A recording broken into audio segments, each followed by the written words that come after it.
चलिए आज हम 12th क्लास के लिए ऑब्जेक्टिव क्वेश्चन डिस्कस कर दे रहे हैं। जो अगस्त महीने में मंथली टेस्ट हुआ था, अगस्त महीने के टेस्ट का जो क्वेश्चन पेपर है, उस क्वेश्चन पेपर के ऑब्जेक्टिव क्वेश्चन का डिस्कशन आज हम कर दे रहे हैं।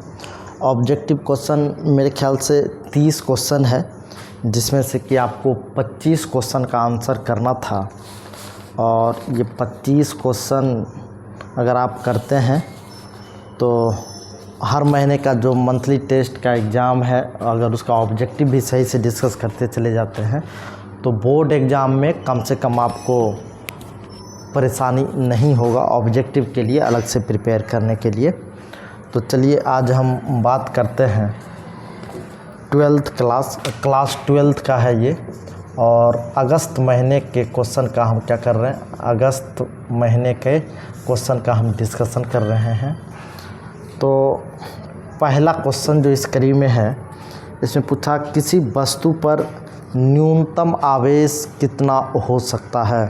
तो किसी वस्तु पर जो न्यूनतम आवेश है ये इलेक्ट्रॉन के आवेश के बराबर होता है, जो 1.6 × 10⁻⁻19 कूलम्ब होता है।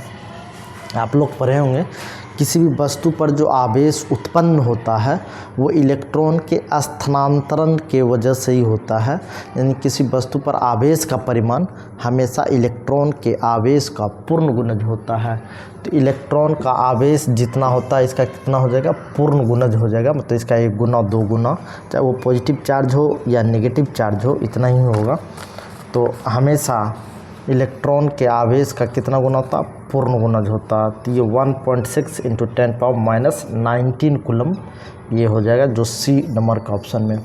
दूसरा क्वेश्चन कह रहा है एक वर्ग के 3 सिरों पर, एक वर्ग है, मान लेते हैं कि ये एक वर्ग है, इसके 3 सिरों पर 1, 2 और 3, तो 3 सिरों पर Q1 Q2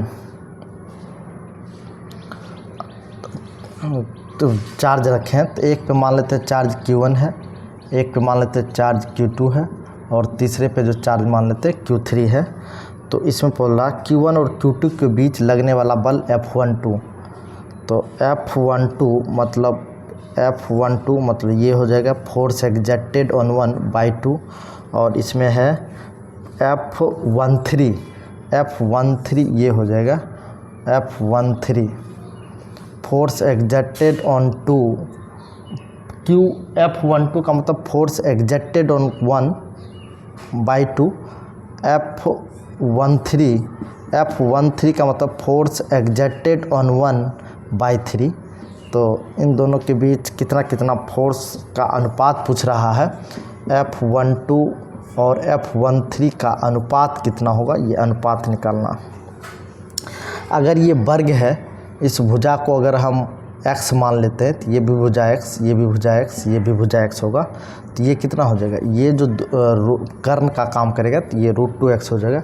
F12 अच्छा, इसमें बोला 3 सिरों पर समान आवेश रखे गए हैं, मतलब Q1 Q2 और Q3 का मान क्या है, समान है। तो F12 इन दोनों के बीच लगने वाला फोर्स 1/4πε0 Q1 × Q2, मतलब दोनों Q हो जाएगा, डिवाइडेड बाय दोनों के बीच के डिस्टेंस का स्क्वायर, और 13 तो 1/4πε0 Q1 भी Q और Q2 भी Q, तो Q × Q और डिवाइडेड बाय दोनों के बीच की दूरी का स्क्वायर, तो ये √2x का स्क्वायर। तो 1/4πε0 से 1/4πε0 कैंसिल, Q से Q कैंसिल। तो F12 divided by F13 equal to ये 1/x² बचेगा, और ये 2, ये 1 डिवाइडेड बाय 2x²। तो ये x² से x² भी कैंसिल हो जाएगा, पलट के 2 ऊपर चला जाएगा। तो ये 2x² तो F12 और F13 का जो अनुपात है ये 2:1 होगा, जो ऑप्शन नंबर ये बी को जाता है। जो ऑप्शन नंबर कहाँ जाएगा, बी के साथ चला जाएगा।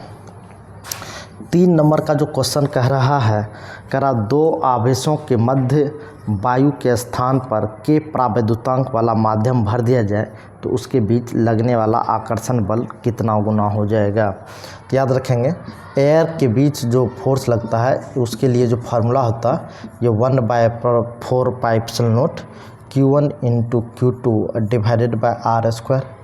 ये फोर्स इन एयर है, ये कहाँ फोर्स इन एयर, तो इसको FA कह सकते हैं। किसी दूसरे मीडियम की अगर हम बात करें तो दूसरे मीडियम में जो फोर्स होगा F/m, मतलब फोर्स इन अनदर मीडियम, तो ये 1/4πε0 × K या K × ε0 Q1 × Q2 divided by R square. ये इसको लिखेंगे तो 1/K और ये 4πε0 Q1 × Q2 डिवाइडेड बाय क्या हो जाएगा R स्क्वायर। जिसको हम देखेंगे तो 1/K × F इन एयर, मतलब एयर में जितना फोर्स था उसका 1/K टाइम्स हो जाएगा, तो 1/K टाइम्स। तो इसमें ऐसे भी लिख सकते हैं कि K गुना कम हो जाएगा या K पावर, अच्छा K गुना कम होने का मतलब F/K, जितना हवा में फोर्स था उसका 1/K टाइम्स हो जाएगा। या नहीं तो इसी को लिख सकते हैं K पावर -1 गुना बढ़ जाएगा, तो K पावर -1 गुना बढ़ जाएगा, यानी तो K गुना कम हो जाएगा। तो इसमें जो है K गुना कम होने का मतलब F/K, यानी K से यहाँ डिवाइड हो जाएगा। एयर में फोर्स ज़्यादा होगा और किसी दूसरे मीडियम के प्रावैद्युतांक वाले मीडियम में डालेंगे तो फोर्स कम हो जाएगा। इसमें लिख सकते हैं K गुना कम हो जाएगा। या इसी को अगर हम K गुना कम हो जाएगा, K गुना कम होने का मतलब F/K, तो इसी को कोई जो ऐसे भी लिख सकता हो K पावर इन्वर्स × F, मतलब K पावर -1 गुना बढ़ जाएगा। तो -1 गुना बढ़ जाने का मतलब घट जाएगा, मतलब A और D ऑप्शंस लगभग एक ही मतलब एक ही बात को बताता है, तो A और D दोनों मारा जा सकता था। इसमें कह रहा है कि 4 नंबर के क्वेश्चन कह रहा है कि हाइड्रोजन परमाणु R त्रिज्या की कक्षा के नाभिक के चारों ओर चक्कर लगाता है, इसके मध्य कूलम्ब बल इतना है। तो हाइड्रोजन, अच्छा इलेक्ट्रॉन जो है नाभिक के चारों ओर चक्कर लगाता है। इलेक्ट्रॉन कहाँ चक्कर लगाता है? इलेक्ट्रॉन नाभिक के चारों ओर चक्कर लगाता है, तो इसके मध्य F कूलम्ब बल है। कहता हाइड्रोजन परमाणु R त्रिज्या की कक्षा में इलेक्ट्रॉन नाभिक के चारों ओर चक्कर लगाता है। इलेक्ट्रॉन नाभिक के चारों ओर चक्कर लगाता है, इसके मध्य कूलम्ब बल F है। तो कूलम्ब बल कितना होगा, ये कूलम्बिक बल का मान पूछ रहा है। कूलम्बिक बल का मान पूछ रहा है, तो कूलम्बिक बल जो होता है दोनों के बीच मतलब 1/4πε0, तो Q1 × Q2, तो Q1 की जगह भी E, Q2 की जगह भी E, तो E × E square divided by दोनों के बीच की दूरी का स्क्वायर, तो 1/ कुछ काम है, आओ देखो 1/4πε0 इक्वल टू ये क्या हो जाएगा K, तो K × E स्क्वायर बटे R स्क्वायर, तो K × E स्क्वायर में तो ये ऑप्शन नंबर D हो जाएगा, ये कूलम्बिक बल K हो जाएगा। K = 1/4πε0 होता तो ये K E स्क्वायर बटे R स्क्वायर, ये ऑप्शन नंबर D हो जाएगा। अगर 5 नंबर क्वेश्चन की बात करें तो 5 नंबर क्वेश्चन पूछा है, समान परिमाण के दो आवेश एक दूसरे से R दूरी पर स्थित है। समान परिमाण है, मतलब इस Q1 का भी मान Q है, Q2 का भी मान Q है, इन दोनों के बीच की दूरी R है। तो इसके मध्य कार्यरत बल जो है F है, तो इसके परिमाण आधे कर दिए जाएं और इसके मध्य के बीच की दूरी दुगुनी कर दी जाए। तो मान लेते हैं कि इन दोनों के बीच लगने वाला बल F है। अब देखो, अब क्या कर देंगे, परिमाण को आधी कर देंगे, दोनों आवेश Q/2 और Q/2, और इन दोनों के बीच की जो दूरी है ये दूरी कितना कर दिए, 2 गुना कर दिए। दूरी जो है ये 2 गुना कर दिया गया। तो अब पूछता है कि अब इसके बीच नया बल कितना होगा, तो नया बल को हम F' अगर मान लें तो ये F' इक्वल टू कितना हो जाएगा, 1/4πε0 Q1 × Q2, तो Q1 की जगह भी Q/2 Q1 × Q2 divided by दोनों के बीच की दूरी का स्क्वायर, तो दोनों के बीच की दूरी का स्क्वायर, तो इस तरीके से ये 1/4πε0 हो जाएगा, ये Q²/4 और 4 तो गुना 4R स्क्वायर, तो ये 1/4πε0 Q² बटे 16R स्क्वायर, इसको 1/16 गुना F लिख सकते हैं। मतलब पहले जितना फोर्स लग रहा था उसका 1/16 मतलब F/16 गुना हो जाएगा, जो ऑप्शन नंबर डी को इंडिकेट करता है।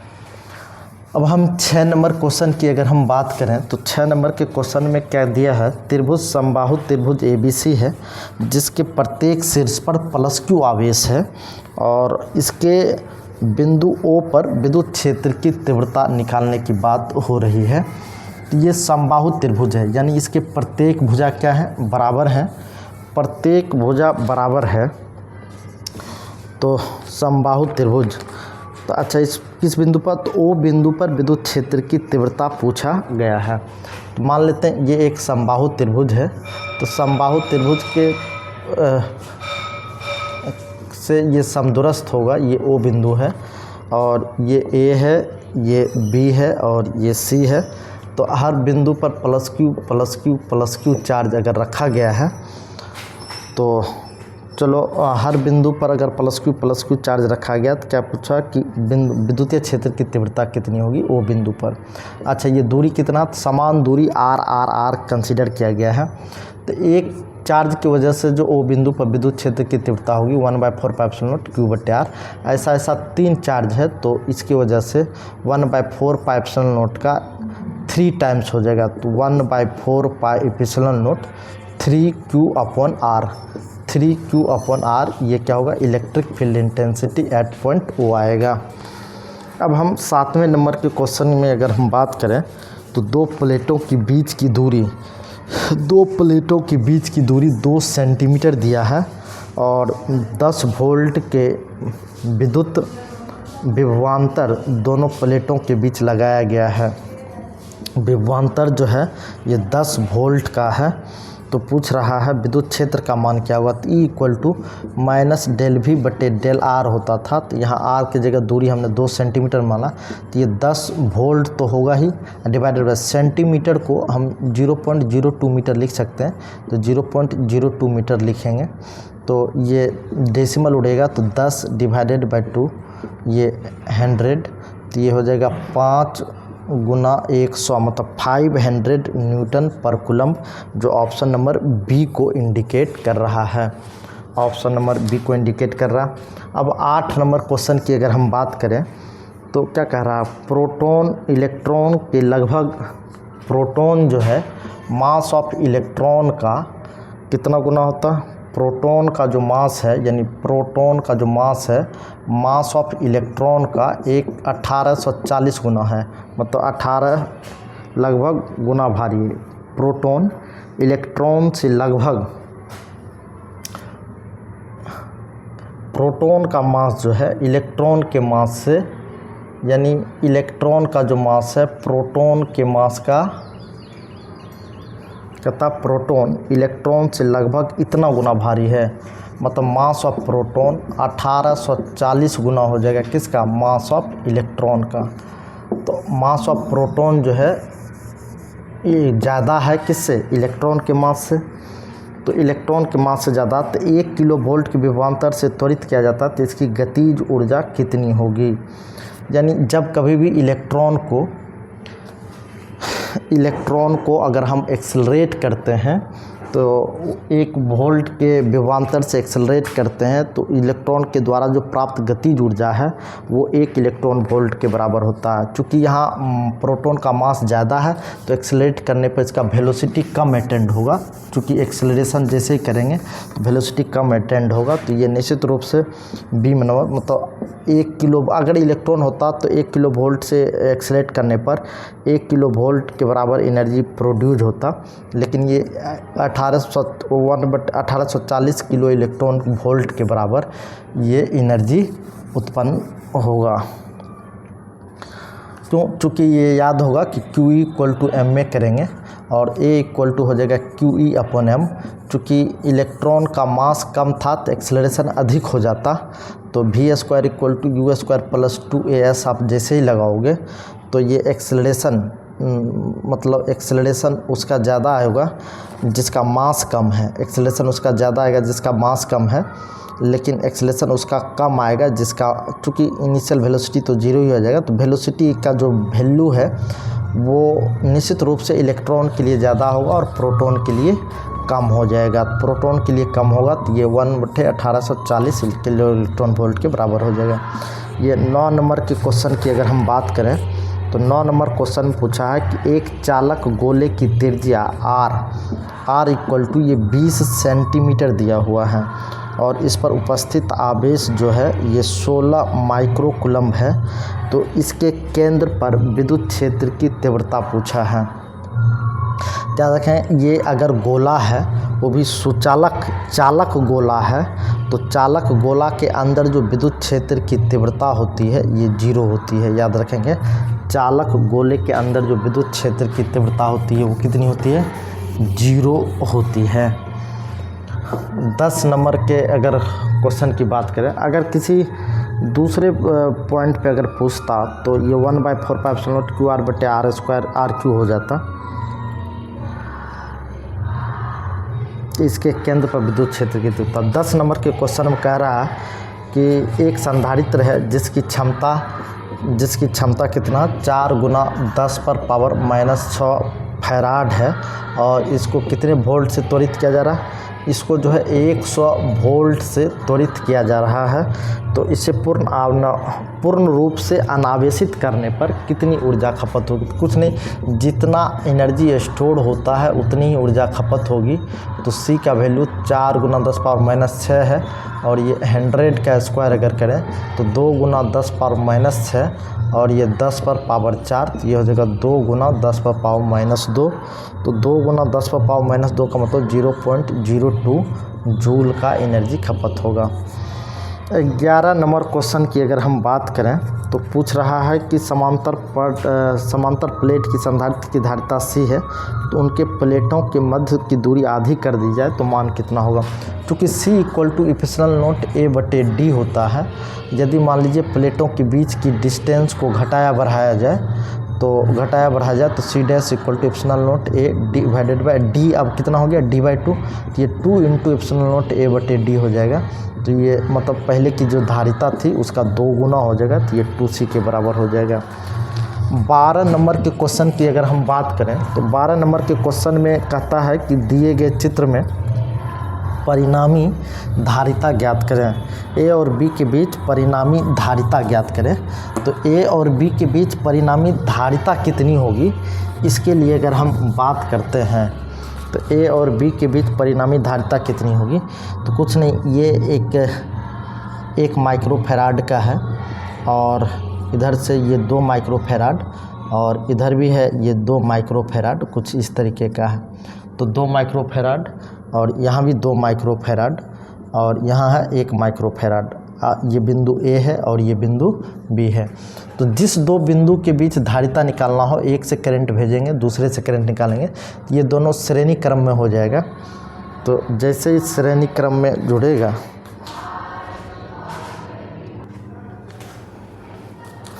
चलिए 12 नंबर क्वेश्चन में देखेंगे कि ये दोनों श्रेणी क्रम में आ गया। जैसे ये दोनों श्रेणी क्रम में आ गया तो दोनों को श्रेणी क्रम वाला फार्मूला लगा के करेंगे तो वो C1 × C2 / C1 + C2, तो ये भी 1 माइक्रोफैराड हो जाएगा और नीचे भी 1 माइक्रोफैराड हो जाएगा। तो ए और बी के बीच जो है ये 2 समानांतर कैपेसिटर अब आपको दिख रहा होगा। तो 1 + 1 माइक्रोफैराड यदि देखेंगे तो ये हो जाएगा 2 माइक्रोफैराड। कितना हो जाएगा? 2 माइक्रोफैराड। ए और बी के बीच समतुल्य धारिता जो है ये 2 माइक्रोफैराड का है। चलिए अब 13 नंबर क्वेश्चन की अगर हम बात करें तो 13 नंबर क्वेश्चन पूछ रहा है कि समांतर पट्टिका संधारित्र के प्लेटों को भी वेग से एक दूसरे से अलग हटाते हैं। तो भी वेग से एक दूसरे से अलग हटाते हैं तो किसी क्षण प्लेटों के मध्य की दूरी d है। तो प्लेटों के मध्य की दूरी अगर d है तो धारिता के परिवर्तन की दर किस प्रकार निर्भर करेगी? याद रखेंगे चूँकि C = ε0A/d होता है। अगर इसमें d वेरिएबल्स है तो ये निश्चित रूप से d इन्वर्सली प्रोपोर्शनल टू मतलब ये 1/d² के हिसाब से चेंज करेगा। तो 14 नंबर क्वेश्चन में चूँकि विभव जो है -kxy दिया हुआ है, -kxy, तो इसमें पूछा है कि आर दूरी पर किस प्रकार परिवर्तित करेगी क्या विद्युत क्षेत्र की तीव्रता। तो ई इक्वल टू हो जाएगा माइनस डी वी बटे डी एक्स प्लस और ये डी वी बटे डी वाई। तो निश्चित रूप से अगर आर दूरी पर है तो एक बार माइनस के एक्स, एक बार माइनस के वाई और एक बार माइनस के एक्स आएगा। अगर आर दूरी पर स्थित है तो निश्चित रूप से ये डायरेक्टली प्रोपोर्शनल टू आर, मतलब आर के हिसाब से इलेक्ट्रिक फील्ड जो है ये आर के हिसाब से चेंज करेगा, यानी दूरी के हिसाब से चेंज करेगा। 14 नंबर। अब 15 नंबर के सवाल में पूछा है कि विशिष्ट प्रतिरोध यानी रो का मान दिया हुआ 50 × 10⁻⁸ ओम मीटर और एक घन है जिसकी कि घन की जो भुजा है ये 10 सेंटीमीटर दी हुई है। घन की भुजा कितनी दी हुई है 10 सेंटीमीटर। तो इसको अगर हम लिखें तो 0.1 मीटर लिख सकते हैं। तो 0.1 मीटर लिख सकते हैं। तो इसमें जो प्रतिरोध है तो प्रतिरोध R इक्वल टू होता है रो इंटू एल बटे, तो रो को हम लिख सकते हैं 50 × 10⁻⁸ और L जो है ये 0.1 और ये 0.1 × 0.1, तो एक 0.1 से 0.1 कैंसिल हो जाएगा। तो चूँकि इसमें जो लंबाई है ये भुजा के बराबर होगा और क्षेत्रफल भुजा स्क्वायर के बराबर होगा, तो ये 50 गुना डेसिमल उड़ाओगे तो 500 × 10⁻⁸, तो ये 5 × 10⁻⁶। तो चूँकि इस रेंज का दूसरा कोई ऑप्शन है नहीं, 10⁻6 का एक ही ऑप्शन है ए नंबर में, 10⁻6 15 का ए नंबर ऑप्शन हो जाएगा। 16 नंबर क्वेश्चन में कह रहा है कि T डिग्री सेंटीग्रेड और 0 डिग्री सेंटीग्रेड पर प्रतिरोध का मान क्या होगा। याद रखना टेम्परेचर मतलब resistance at T temperature is equal to R0 × 1 + α∆T होता है। ये इक्वेशंस है जो प्रतिरोध के वेरिएशन को इंडिकेट करता है। एक चालक तार का प्रतिरोध बढ़ता है। प्रतिरोध किन किन बातों पर डिपेंड करता है। तो प्रतिरोध लंबाई बढ़ाने पर बढ़ता है, तो निश्चित रूप से बढ़ता है। टेम्परेचर बढ़ाने पे भी बढ़ता है। अनुपस्थित का तो मतलब इसमें से सभी हो जाएंगे। तो डी नंबर ऑप्शन में मतलब लंबाई बढ़ाने पे भी बढ़ता, ताप बढ़ाने पे भी बढ़ता और अनुपस्थित ये एरिया को घटाओगे तो एरिया को घटाने पे भी प्रतिरोध बढ़ता है। 18 नंबर क्वेश्चन में पूछ रहा सेल के सिरों के बीच मध्य विभवांतर विद्युत वाहक बल से अधिक होता है। याद रखेंगे जब किसी भी सेल को हम चार्ज करते हैं तो चार्जिंग के कंडीशंस में इसके आर पार का जो विभवांतर है ये V = E + IR में, तो इसके विद्युत वाहक बल से अधिक इसका विभवांतर हो जाता है। जबकि डिस्चार्जिंग के केस में V = E - IR होता है, चूँकि उससे करंट निकलता है।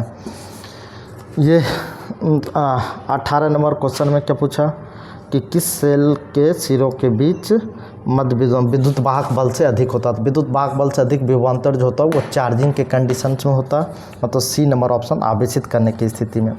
19 नंबर क्वेश्चन में पूछ रहा है कि एक टॉर्च में 2 सेल्स है, एक सेल ये है और दूसरा सेल ये है और ये 2 सेल को एक किसी प्रतिरोध से जोड़ा गया है। एक का 1.45 और 0.15 ओम, 1.45 तो 1.45 और ये 0.15 ओम, कुछ इस तरीके से। और रेसिस्टेंस जो है ये रेसिस्टेंस कितना तो 1.5 ओम, ये करंट इतना। तो हम अगर देखें तो I × R + R + R = -E, तो ये कितना हो जाएगा 2E। तो इसको आप किरचॉफ के नियम से अगर लिखना चाहें तो I = इतना हो जाएगा। तो I = ये 2E / R + 2R, तो 2E तो 2 × 1.45 / R कितना रेसिस्टेंस जो ये 1.5 प्लस ये 0.3, तो ये 2 × 1.45 / 1.8, तो ये 0.9, इसको 100 गुना भाग करेंगे तो ये 1.6 एम्पियर के लगभग आएगा। लेकिन संजोग से 1.6 एम्पियर इसमें ऑप्शंस में दिया नहीं है, तो 9 एम्पियर दिया है। तो 9 को आप काट देंगे, क्योंकि 9 यहाँ आने का कोई चांस है ही नहीं, तो वो गलती से 9 दे दिया। ये 1.6 एम्पियर के आसपास आएगा। एक सर्किट डायग्राम दिया है किरचॉफ के नियम से। CD भुजा में धारा पूछने का काम कर रहा है। तो CD भुजा में जो धारा होगा कुछ नहीं, ये जो किसी भी संधि पर विद्युत धारा जो होता है विद्युत धारा कितना होता, तो विद्युत धारा बीज गणितीय योग के बराबर होता। तो ये I2 और ये जो है ये I3 और ये जो है ये I2 और ये जो है ये C।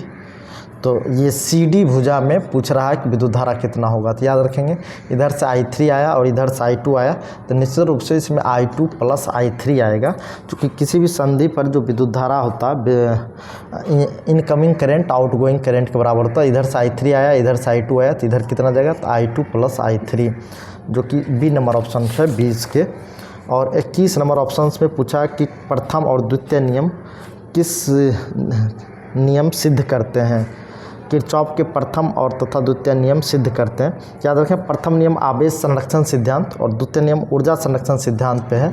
तो निश्चित रूप से आवेश और ऊर्जा संरक्षण सिद्धांत पे प्रथम नियम आवेश संरक्षण सिद्धांत पे, द्वितीय नियम ऊर्जा संरक्षण सिद्धांत पे। 21 का ए नंबर ऑप्शन हो जाएगा। 22 में पूछा है कि कितना प्रतिशत भाग जाएगा, देख लेंगे।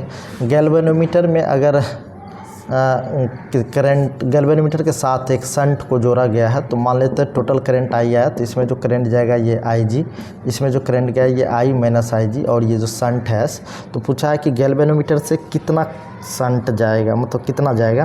तो आप याद रखेंगे कि इधर का जो करंट है, इधर के इन दोनों के बीच का जो विभवांतर है, इन दोनों बिंदु के बीच के विभवांतर के बराबर होगा। क्योंकि I करंट हम टोटल माने हैं गया, तो गैल्वेनोमीटर में जो गया IG, जो बचा I माइनस IG वो शंट में जाएगा। तो IG into G equal to I minus IG और I minus IG into S. तो IG को I से डिवाइड कर दो, यहाँ I माइनस IG को भी I से डिवाइड कर लो, तो ये S, तो ये IG बटे I ये इंटू जी, ये 1 माइनस IG बटे I इंटू एस। तो इसको इस साइड कर लेंगे, तो IG बटे I ये G प्लस S, इसको इस साइड कर लेंगे, तो इज इक्वल टू ये क्या हो जाएगा I, तो ये 1 गुना S, तो निश्चित रूप से S हो जाएगा। तो ये S, तो ये जो है IG बटे I जो है ये कितना परसेंट करंट अगर जाएगा, तो S divided by G plus S। तो S का मान, शंट का मान 4 ओम दिया है और गैल्वेनोमीटर का 36 ओम, तो 4 बटे 40 ये मतलब 1 बटे 10, तो लगभग 10% करंट। इसको 100 से गुना कर देंगे तो परसेंटेज करंट कितना गैल्वेनोमीटर से पास किया, तो लगभग 10% करंट जो है गैल्वेनोमीटर से पास करेगा। 23 नंबर क्वेश्चन में 23 नंबर क्वेश्चन में अगर हम बात करें कि 23 नंबर क्वेश्चन में क्या है, तो 23 नंबर के क्वेश्चन में ये कुछ नहीं, बायोट सेबार्ट का वेक्टर फॉर्म पूछ दिया। तो dv equal to mu naught by 4 pi I dl sine theta बटे r स्क्वायर होता था। तो इसको हम लोग वेक्टर फॉर्म में लिखेंगे, तो dv vector equal to mu naught बटे 4 pi I dl vector cross r vector बटे r क्यूब। कुछ इस तरीके का क्वेश्चन आएगा जो ऑप्शन नंबर ए को इंडिकेट करता है। 24 नंबर क्वेश्चन में अगर हम देखें कि एक गैल्वेनोमीटर है जिसमें कि एक RO प्रतिरोध लगा हुआ है, तो ये जो है V विभवांतर उत्पन्न करता है। तो इसमें मान लो करंट आई गया, तो ये V बराबर कितना, तो V बराबर लिख सकते हैं I into RG plus R। तो ये पहले वोल्टेज V था। अब क्या हुआ कि अब इसमें इसका प्रतिरोध R की जगह 2R कर दिया गया है। R की जगह क्या कर दिया गया है, 2R कर दिया गया है। चलो थैंक यू। हाँ ठीक है, थैंक यू। चलो सुनो, तुम लोग को आते हैं, तुम लोग मेरे से बात कर लेगी, 2 पॉइंट पे हम बात करेंगे तब तुम ठीक रुको। हाँ वो मेमेकरी मेरा नहीं करेगी, वहाँ तुम लोग एक जगह फॉल्ट करती, वो हम बताएंगे, ठीक है। रुको, हाँ रुको, हम बात कर लेंगे बाद में। चलो तो चलो देखो, ये V डैश इक्वल टू कितना हो जाएगा, तो यहाँ जो V इक्वल टू कुछ नहीं, किसी भी वोल्ट मीटर के आर पार का जो विभवांतर है करंट और रेजिस्टेंस के प्रोडक्ट के बराबर। तो करंट कितना, तो I, और रेजिस्टेंस कितना, तो IG प्लस 2R। तो ये प्लस 2R को अगर हम लिखना चाहें तो ये IG इन प्लस R, और ये I इंटू R को हम अलग कर दिए, तो प्लस R करके एक IR को अलग कर सकते हैं। तो ये क्या हो जाएगा, ये जो है पुराने वोल्टेज के बराबर हो जाएगा, तो V dash equal to V plus IR। तो ये V डैश जो है वो V से तो बड़ा होगा लेकिन 2V से क्या हो जाएगा, छोटा हो जाएगा। V डैश जो है V से तो बड़ा होगा लेकिन 2V से क्या हो जाएगा, छोटा हो जाएगा। इस बात को आप लोग याद रखेंगे, क्योंकि हो सकता है रेसिस्टेंस बढ़ने पे क्या होता है कि इसके पास इससे होने वाला करंट का वैल्यू भी थोड़ा सा घट सकता है। तो V डैश निश्चित रूप से V से बड़ा होता है। V डैश क्या होता है, V से बड़ा होता है लेकिन 2V से क्या हो जाएगा, छोटा हो जाएगा। 25 नंबर क्वेश्चन में ये कलर कोडिंग का सवाल है, जिसमें पूछा है कि नीला, पीला और भूरा और सुनहरे रंग का एक कलर कोड किया हुआ है रेसिस्टेंस पर, कार्बन रेसिस्टर पर। तो इसका प्रतिरोध कितना होगा। तो इसके प्रतिरोध के लिए आपको शायद याद होगा, B B Roy of Great Britain has very good wife करके हम लोग करते थे। तो इसका कलर कोड 0 1 2 3 4 ये 5। B B Roy of Great Britain blue के पास 6। तो निश्चित रूप से ब्लू नीला है, ये पहला कोड 6 आएगा। और उसके बाद पीला है, तो पीला येलो के लिए 4 आएगा, तो 6 4 और 1 जो है ये भूरा है, तो ये 4 4 1। तो निश्चित रूप से ये 1 नंबर ऑप्शन 641 ओम के आसपास आएगा। 26 नंबर क्वेश्चन में पूछा स्वप्रेरकत्व का एसआई मात्रक है। तो स्वप्रेरकत्व का एसआई मात्रक निश्चित रूप से हेनरी होता। आप लोग यूनिट एंड डायमेंशन में आप लोग पढ़े हैं। जो लोग यूनिट एंड डायमेंशन नहीं पढ़े हैं, कि मेरे प्लेलिस्ट में जाएंगे तो वहाँ यूनिट्स एंड डायमेंशंस का या यूनिट्स एंड डायमेंशन का एक अलग से वीडियो डाला हुआ है, या बेसिक फिजिक्स में जाएंगे तो वहाँ भी आपको मिल जाएगा ये। अच्छा, ये 26 नहीं, ये 27 नंबर पूछा था स्वप्रेरकत्व का मात्रक। 26 नंबर क्वेश्चन छूट गया। लेंज का नियम किससे संबंध है, तो याद रखेंगे लेंज का जो नियम है ऊर्जा संरक्षण सिद्धांत से संरक्षित है। ऊर्जा संरक्षण सिद्धांत से संरक्षित है। 28 नंबर क्वेश्चन में पूछा है कि एल लंबाई की छड़ समान चुंबकीय क्षेत्र ई में भी वेग से अगर गति करता है तो विद्युत वाहक बल कितना, तो ई इक्वल टू BVL होता है। ई इक्वल कितना, BVL। बी क्या है, तो चुंबकीय क्षेत्र, भी क्या होता है वेग, और एल क्या होता है, तो लंबाई। 29 नंबर के क्वेश्चन में पूछा है किसी वृत्ताकार कुंडली के केंद्र की त्रिज्या A है, त्रिज्या कितनी A है, और इसमें फेरों की संख्या N है। तो B इक्वल टू ये μ0/4 पाई, ये 2 पाई NI बटे R। R की जगह A आएगा, तो पाई से पाई क्या होगा, कैंसिल, तो μ0 NI बटे 2A। ये अगर ऑप्शन है तो ये ऑप्शन नंबर A में आता है। संयोग त्रिज्या R की जगह यहाँ A लिखे, ये हो जाएगा। तो 30 नंबर क्वेश्चन में पूछा डायनेमो किस सिद्धांत पर आधारित है। तो आप लोग सभी जानते होंगे ये विद्युत चुंबकीय प्रेरण यानी इलेक्ट्रोमैग्नेटिक इंडक्शंस पे आधारित होता है विद्युत ये डायनेमो। तो चलिए आज भर हम इतना ही छोड़ते हैं। ये सारा ऑब्जेक्टिव लगभग हमने डील कर दिया। अब अगले वीडियो में हम चैप्टर वाइज क्वेश्चन डिस्कस कराएंगे। धन्यवाद।